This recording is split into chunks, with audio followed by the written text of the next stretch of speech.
Good morning, everyone. Welcome to Indigene's webinar on digitalized clinical trials, the attributes of a successful implementation. As you're aware, COVID-19 has disrupted the flow of clinical trials worldwide. There has been a lot of disruption in terms of how clinical trials used to be run in the past, in the pre-COVID era, in terms of the traditional CRO base, in terms of certain companies adopting digital technologies, and also going forward, how we can embrace digital technologies and alleviate the concerns of patients, making trials in terms of the outcomes more productive, getting more trials run efficiently and as per the timelines projected, and of course, keeping in compliance with the regulations and the ethics requirements. We have certain eminent panelists today. So we have Edward Jordan, the Chief Commercial Officer of Humanigen. Incidentally, Indegene has partnered with Humanigen successfully in a COVID-19 study. We have Craig Lipset, who's the advisor and founder of Digital Innovation Partners, co-chair of the Decentralized Trial Research Alliance. We have Francesca Properzi, who's the Director Clinical and Medical Research at DT Consulting. And of course, myself, Sudeep Sinha, I'm the VP Digital CRO at Indegene. So today, what we intend to cover is the attributes of a successful implementation of digital clinical trials. What are the challenges that need to be navigated? How technology can prove to be a key differentiator in ensuring the efficiencies and improving the outcomes of clinical research. Without much ado, I would like to welcome my co-panelists for today's discussion. So let us just go ahead and welcome our co-panelists. And I'm sure as most of the audience attending this live webinar would also be curious to learn and understand more from our team of experts. Just a note to the audience that we'd be reserving the Q&A session for the end. And right now we would be basically focusing on the panelists in terms of the questions. So if I were to start with Ed, COVID-19 has actually accelerated the digital transformation in a big way, and ensuring compliance with the changing regulatory guidelines could be a deterrent for large multicentric trials across geographies. What would be your advice, Ed, for staying ahead of the curve effectively? It's a good question. Compliance and regulatory are always priority one. And depending on the geographies where the trials are being conducted, it's important to understand the finer nuances of the difference in regulatory guidelines. For example, maybe FDA versus EMA. We need to make sure that the trial sites are aware of the study objectives, regulations, and are super compliant. There's really no wiggle room here. And I'd say lastly, the partnering CROs, they too have to have a deep understanding of the regulatory guidelines and the key requirements for success. Sure, thank you. Thank you very much.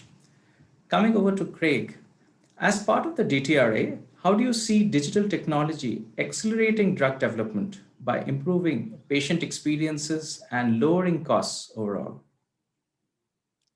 Thanks so much for the question. There's some fabulous opportunities, certainly for digital, to make a tremendous impact in general around drug development, whether we're tapping into novel data sources, real world data or otherwise, whether we're fully leveraging the potential of artificial intelligence for predictive analytics to innovative endpoints to process automation.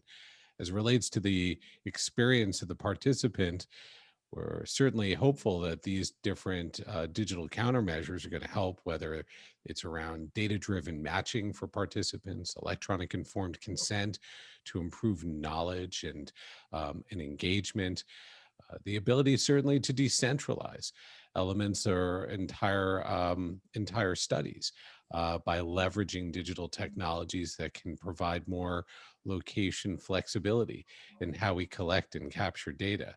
But to your question, you're also asking there about improving patient experience and lowering cost. Patient experience and lowering costs can sometimes feel like they're pressures running against one another. Improving patient experience isn't free. Introducing digital in our trials isn't free. There's a cost involved to make those things happen. They're investments and they're meant to bring an ROI. So what is that return that we're hopeful that these digital measures will bring that will impact cost Well, certainly in terms of the impact on recruitment and retention, ideally, as we're introducing more digital countermeasures that can help improve awareness and decision making, enable shared decision making for research participants, give more location flexibility, give more information and control in their hands, all of these should help to improve experience and, as a proxy, recruitment and retention to impact cost. And likewise, other digital measures we're introducing can ideally impact cost by improving cycle times with better, more refined endpoints that may require less time or a fewer number of patients in order to realize their desired end goal. So those are just a few initial thoughts on that really expansive question on where will digital impact development and how specifically will that impact patient experience and cost. Sure. Very, very insightful indeed. Thank you very much for the detailed answer. Changing gears now, moving over to Francesca. In terms of the DT Consulting report and the survey that was conducted to ascertain sites' impact on digitization and how many have actually embraced the trials, digitization. So the survey results had actually indicated that quite a few trial sites, as well as sponsors, haven't embraced digital technologies in a big way. Is it possible that the complexity of the trial design and finding the right technologies were some of the barriers to digital adoption? Or what? How do you kind of navigate this and suggest steps forward?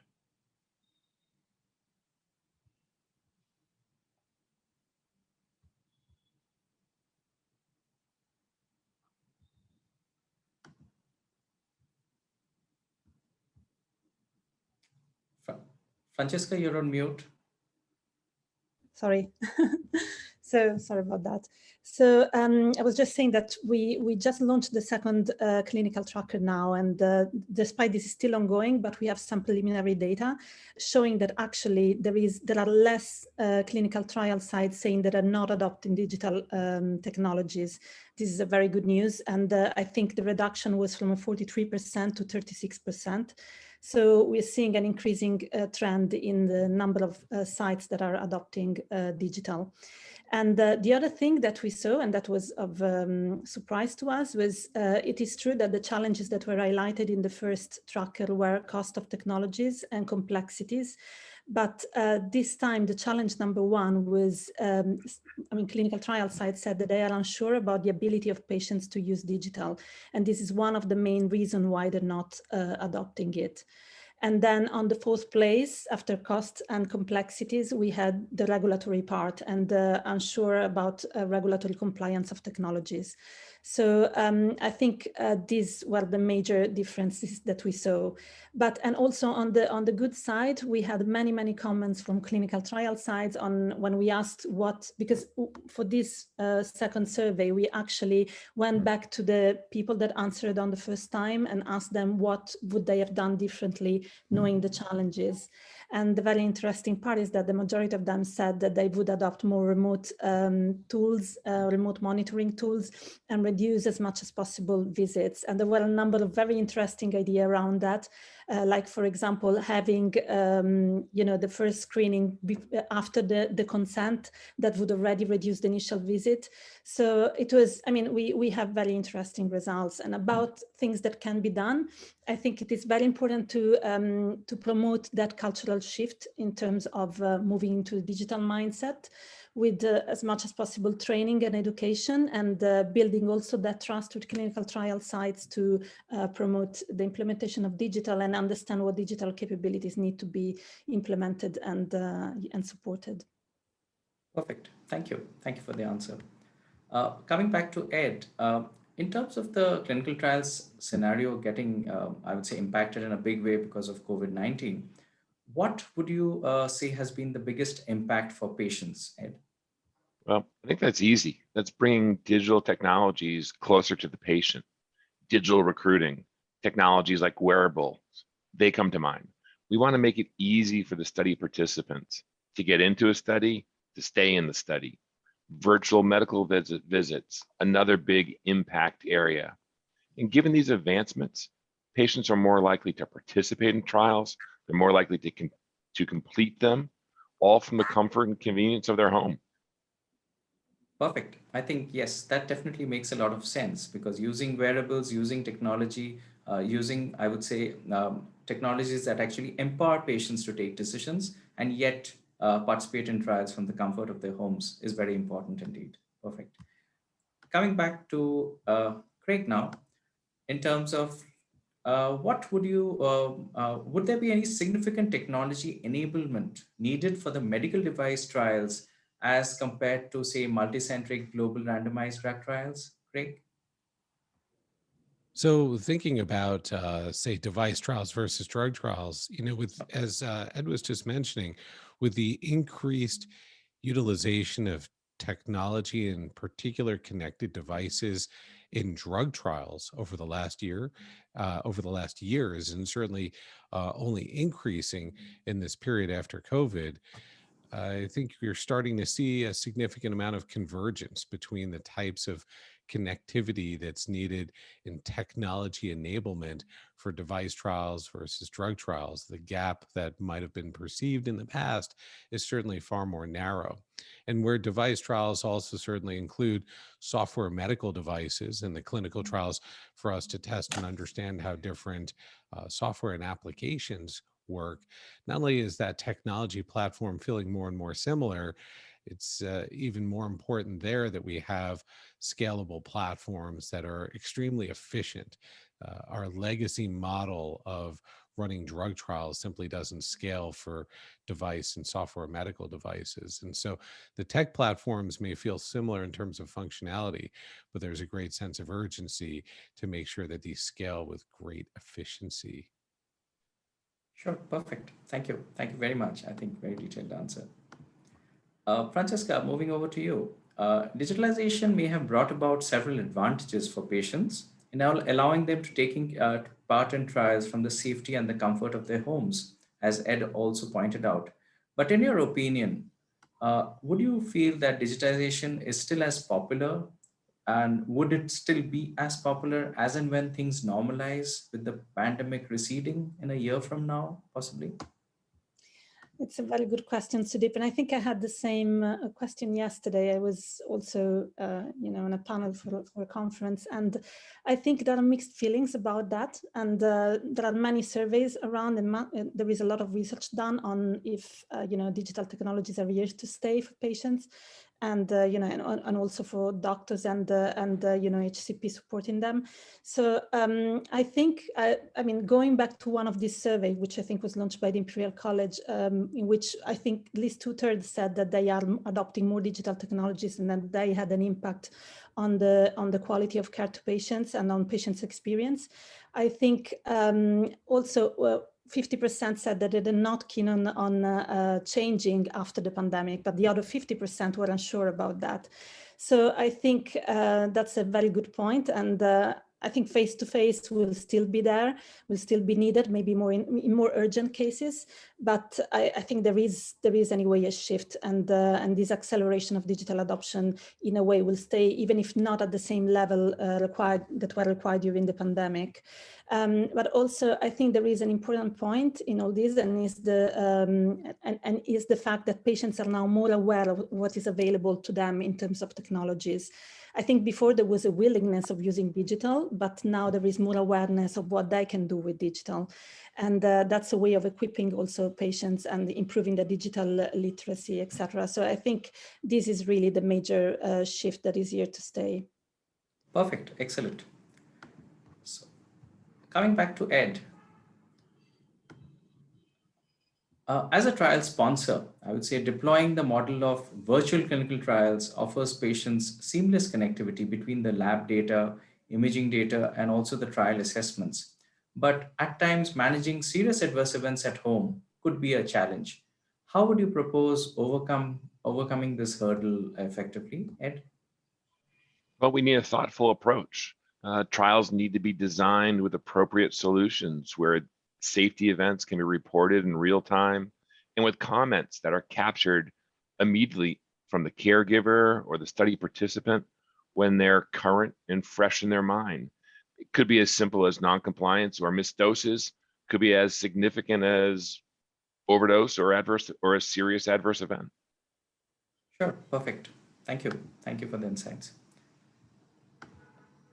Craig, maybe a particular question for you that considering a situation of, say, a trial that's running over a 4 year duration, where protocol visits have been conducted via the traditional CRO mode, where all site visits have been on site for 2 years pre COVID, but considering the pandemic hit, and we still have 2 years for the patients to visit the hospital, get their follow up drug, still participate on the trials. So, considering the 2 years still remaining on the trial, what would be the challenges that you foresee in having IRBs approve protocol amendments for allowing patients ongoing on the trial, taking part from the comfort of their homes? So the question here sounds like it's one of what happens in our trials when things change. We, like many, there were, well, let's put it this way, the entire world's medicine development portfolio had this happen last year. Studies that were ongoing prior to February and March of 2020 faced this impact, and many are still continuing to this day. Certainly, some studies concluded naturally, and many are still continuing on. And so, the challenge for many of them has been how do we not just manage things with the IRB, but so much emphasis on having confidence in data integrity, data consistency, data comparability. How we were measuring things before when patients were coming into the clinic and having confidence in the data when the same types of data attributes are being captured outside of the clinic and from the patient's home. So much of this boils down to our endpoints and our ability to have the validation and the evidence that our endpoints can be measured in ways that are more location agnostic and location flexible, so that it doesn't matter ultimately if the patient is at their home, at their doctor's office, at a pharmacy clinic, on the go, or at the research site. Now, validating a digital endpoint, we have pathways for. We know what's involved for it, but they do require time and they do require some capital. And so it's incumbent going forward on study teams to build the capacity for digital endpoint development and validation into their clinical development plans. Now, for a study team that was impacted by COVID, that luxury doesn't exist. And for some, there's been some validation in parallel that organizations have tried to generate. I think the other challenges that study teams in that situation face, operating on a multinational basis, we face different perspectives from different regulatory authorities on their level of comfort and confidence when things are measured differently using digital technologies. And so time is needed there as well to help share that evidence and help build that confidence with regulatory authorities on a global basis.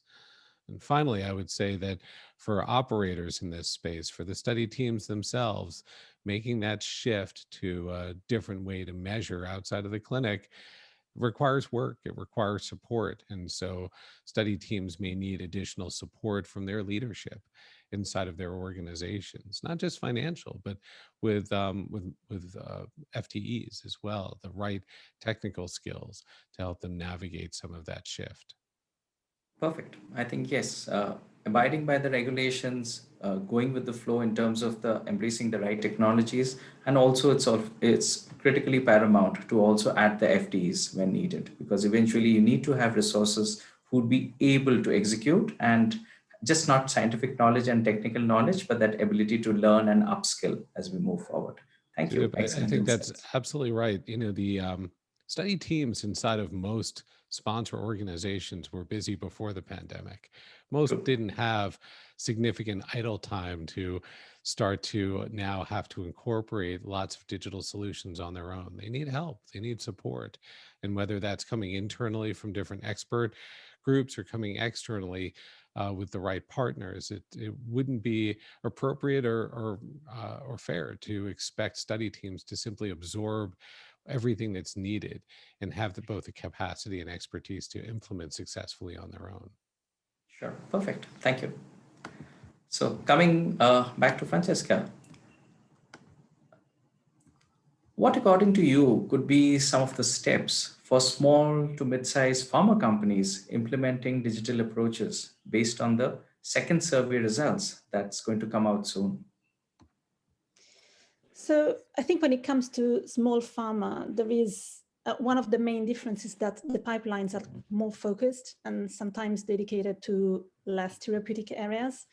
And I think in a way, this could be an advantage when it comes to digital strategies, also because sometimes they use the same clinical trial site because of the same reason. So I think developing a digital strategy around a few therapeutic areas for what concerns the execution of the trial is in a way easier. So I think that's an advantage to them. But I think it's still very important to define a strategy to understand what is the level of digital capabilities and digital implementation that they have right now, and focus on the gaps that will lead to a better execution of trials. So, and also to do that and to understand what digital capabilities they want to implement is also very important to understand the KPIs and the performance metrics that need to be in place. We have to remember that we are, facing a boom of all these technologies, and there's some of them are really new. So it is important to estimate the performance and to know what we want to expect from them. So I think this is one of the most important points for small farmers. Perfect. So coming back to Ed, in terms of rate limiting factors, where we could have small to mid-sized biotech companies implementing digital approaches as compared to the traditional approach, what would be your views on that, Ed? Good question. I would say expect the unexpected, but more specifically, managing sites remotely, virtual training, aversion to technologies, they all could be barriers to success. So it's important to over communicate, ensure comfortability with these new technologies during these changing times, which should ensure patient screenings, onboarding, randomization, they're not delayed and the trial results are not jeopardized. Perfect. Excellent. Shifting gears back to Craig, what does the future look like for decentralized trial implementation, according to you, Craig? Thanks for that question. And, it's in my time with the Decentralized Trials and Research Alliance, we have a chance to work across quite a broad spectrum of stakeholders that are implementing and planning for the future. I would say that the vast majority are aimed toward a future that's hybrid. I think the future that's hybrid, though, is a little different from how we are implementing today. This is still something of a version one. So by hybrid, of course, what I mean is that we're not expecting a whole shift away from any physical sites towards an entirely virtual, entirely online clinical trial. And I say that not because the industry is conservative, although it certainly is. I'm sharing that perspective because the industry is actively listening to patients when they're planning and designing studies. And when engaging with patients, most share that they're looking for choice and flexibility, not to have one door opened with another door closed, but instead to keep options open that are right for the patient at that point in their journey. And so version 2 of that hybrid model is going to focus very much on optionality and choice, looking at protocols, schedules of events, looking at each particular visit. Study teams will have to be challenged to identify what pathways a patient can take that can support data capture for that visit. Does it require a clinic visit? Can a patient choose between a clinic visit, a visiting nurse, or an online encounter from home for which visits and which approaches? And then having the digital tools that enable the patient to make that choice on a visit by visit basis. Here in the U.S., my kids like the restaurant Panera. It's they can use the app to order their food, and at the last step of the ordering process, It asks them, do you want it brought to your table? Do you want curbside pickup, or do you want it delivered to your house? And it's that type of last mile optionality that people and consumers are increasingly used to, and that we as clinical trialists need to live up to. Sure, perfect. Thank you. Thank you for the excellent insights. Coming over to Francesca now, technology has, of course, ensured that ease of data access and seamless integration of different trial management software has accelerated the trial recruitment. Would you identify any particular showstopper in the clinical trial industry that might kind of impede us going full throttle on the part of digital transformation? Well, I think when it comes to the availability of data, of course, this is the major disruptor in many industries.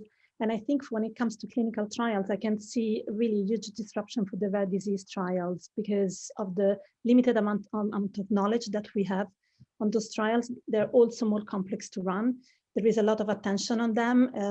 I was reading that by 2024, a third of the R&D pipeline will be dedicated to orphan drugs. So I think having the data availability is really important, and we also have to consider that 85% of rare disease trials have an incidence of 1 in a million, and that means that it's barely impossible to recruit the right amount of patients for each of the trial.